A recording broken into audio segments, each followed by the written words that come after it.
Here we go. So how did I make 100k MT in an hour or so? So if you caught my video, my last video, which was me selling my entire squad, you'll see that I had about 200k MT left at the end of it.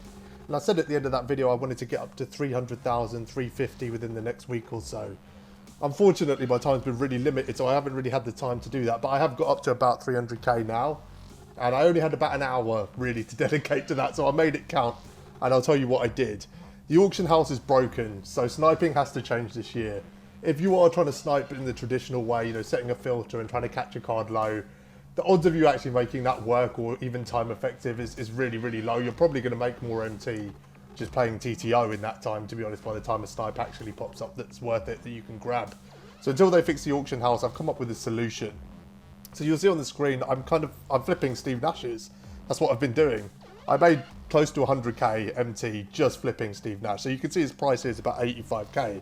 So I'm targeting Steve Nash at this point because new packs are about to come out when I was doing this. And for some reason, before new packs come out, and because the cards are escalating so quickly, the community is really aware that those older cards that you're holding on to, like a card that was really valuable last week, won't be next week. I mean, there really hasn't been an instance where that's the case. You know, if you think of anything that's been going for over 100,000 MT, the next week when the packs come out, it drops below 100,000 MT. So what happens is just before packs come out, you get this fire sale. So what you need to do is you need to switch from sniping through the buy now filter to actually bidding on players. So I saw this Steve Nash was going for about 86k. You can see here, you know, current bid's 100k. So what I started doing is I started looking for anything that was around 65k that I could bid on, all right? Anything up to 75k really, I'm going to flip for a profit. So I just started chucking bids at these Steve Nashes, and you can see here, there's one there for 9k. So I'm going to chuck a bid on it. There's an hour and 12 minutes left on it. Doesn't seem like, you know, it's instant or, you know, I'm going to get that back really quickly. But here's the advantage. Once I chuck a bid on this, I'm really confident if I get the card, I'll be able to flip it for some profit. In that time, while I'm waiting for, you know, maybe a card to drop or, you know, an auction to finish or whatever, I'm just playing TTO just to generate a little bit more. So I'm not sitting there just waiting or watching or, you know, whatever, but my MT is constantly being used and it's being used on bids. So I'll show you the outcomes, you know, now of this approach.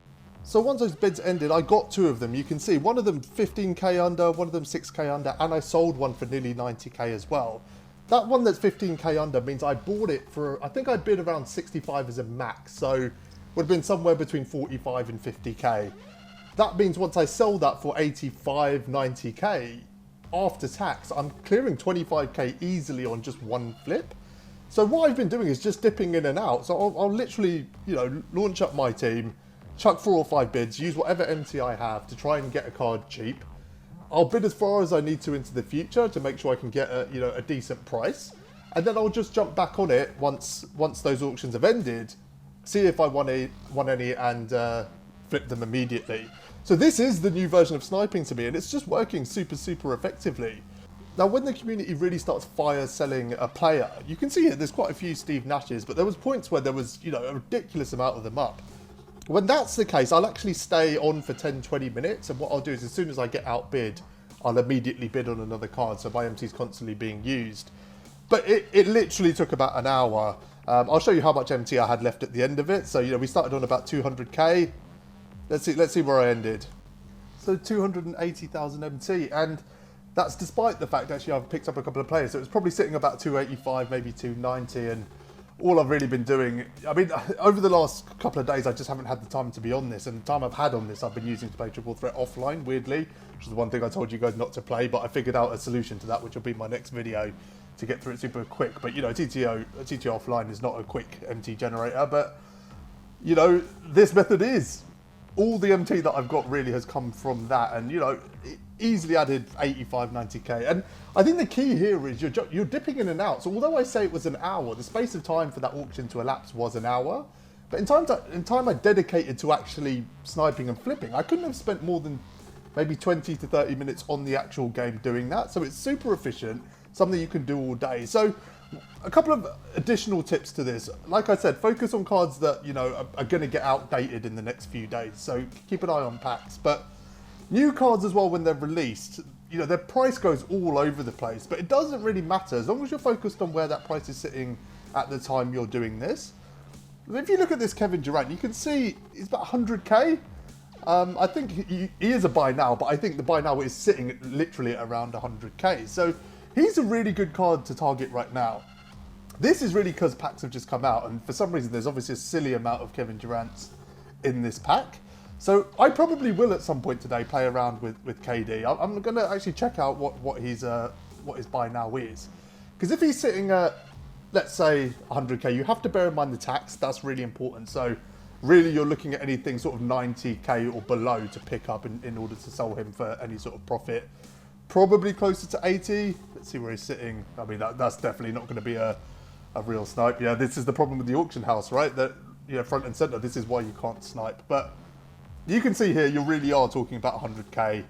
So what we want to do is we want to find Kevin Durant's that are going for around 80, or we can bid on for around 80, and you know, just chuck our MT on them. Our MT is doing nothing otherwise, right? And as long as we sell it within an hour or hour and a half, we're going to make a profit on those cards. It just takes, you know, let's say we make 6 or 7k per Kevin Durant that we sell. We're still going to clear 25k profit for literally doing nothing. You can see here, there's 9 minutes left on this. I mean, I don't know what I'd put on it. Maybe 75, maybe 80, maybe even 70. But just chuck a bid on it. You never know. And when the market's flooded like this, when someone sees like a 70k bid, when there's so many cards straight after it, they might ignore it and just move on. I think that's actually what's giving me the edge. So there you have it. This method, if I had to describe it, I would say it's low risk, really high reward. And there's obviously a lot of other options you could do. You could spread your money across low cards. You could hold on to those cards for a while and see if they go up. A lot of that is predicting the market. And I think what's good about this method is you're really dealing with whatever's happening in that moment. You don't have to guess. You know, if you're going to stockpile, you know, lower tier cards or cheaper cards, there is no guarantee that they're going up. And I think my real concern now, there's two issues here. One, 2K are releasing cards at such a ridiculous rate that I think it's going to be very tough for cards to hold their value or certainly go up. And secondly, I think we all know that, especially when it comes to current gen, 2K have got no intention to fix that auction house. So traditional sniping is just not an option, I think, until next gen at best. And let's see if they fix it on that version.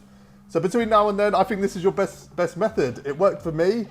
I'm going to try and find some time. There's a lot going on in the world right now, especially in the UK, so my time is quite limited. You know, I do own businesses, so it's kind of draining a lot of my time at the moment. But if I can find an hour or two here and there, I can confidently say I can knock out, you know, 50 to 100 KMT in that time. So just focus on the right cards, focus on bids instead of buy now. Just forget the traditional sniping ever existed. I think that's the real key. And I think you guys will generate some MT in no time. We've got some really cool videos coming up. Tomorrow I'm going to drop a video on Triple Threat offline. As I said, I told you guys to stay away from it. I'm now playing a lot of it because I've got a team and a method that I'm running which is making me win games in 3 or 4 minutes. And I'm just tearing through that board now. So check out that video tomorrow, and then on Monday we've got the top 5 budget cards, and they've released some amazing budget cards since the last video last Monday. So that's going to be a really awesome video as well. As always, guys, I appreciate your support. We're continuing to generate momentum. Every like, every subscribe, you know, every sub on Facebook, YouTube, whatever you guys do, everything matters. We're a new group trying to help, you know, newer players and, you know, some established players who are struggling. That's our goal here. We're all trying to get better together, and I hope this video really helps you generate the MT to build your squad. Until next time, thanks for watching, guys.